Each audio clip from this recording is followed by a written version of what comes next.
ಲಿಂಗಾಷ್ಟಕಂ 6ನೇ ಭಾಗ.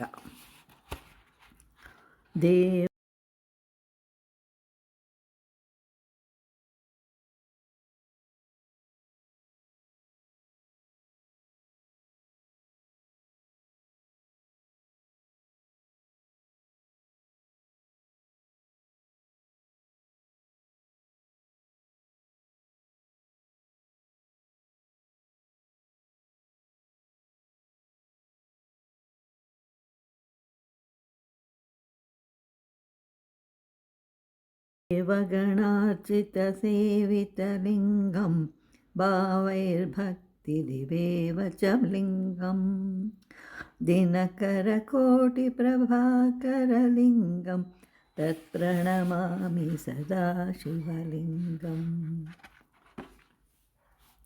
ದೇವಗಣಾರ್ಚಿತ ಸೇವಿತ ಲಿಂಗಂ.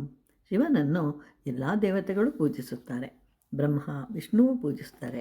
ಇಂದ್ರ, ವಸಂತ, ಜಯಂತ ಹೀಗೆ ದೇವಗಣ ಎಲ್ಲರೂ ಶಿವನನ್ನು ಆರಾಧಿಸುತ್ತಾರೆ.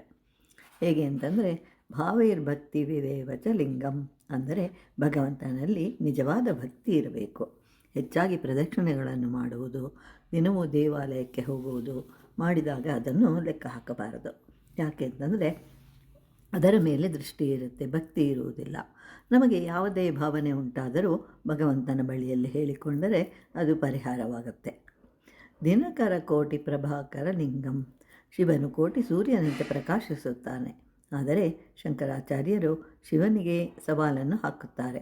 ಆಕಾಶದಲ್ಲಿ ಸೂರ್ಯನು ಒಬ್ಬನೇ ಇರುವನು.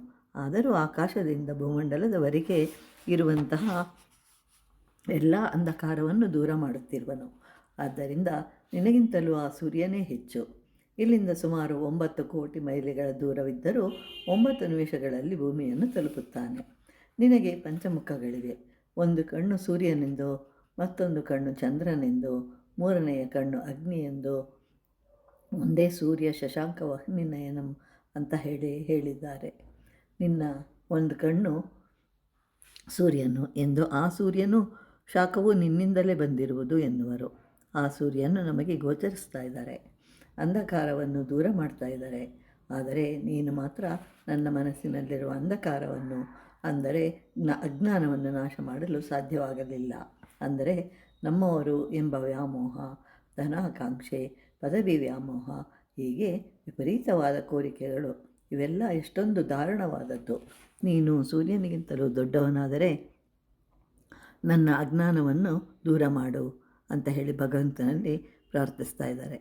ಅಂತಹ ಶಿವನಿಗೆ ಪ್ರಣಾಮಗಳು.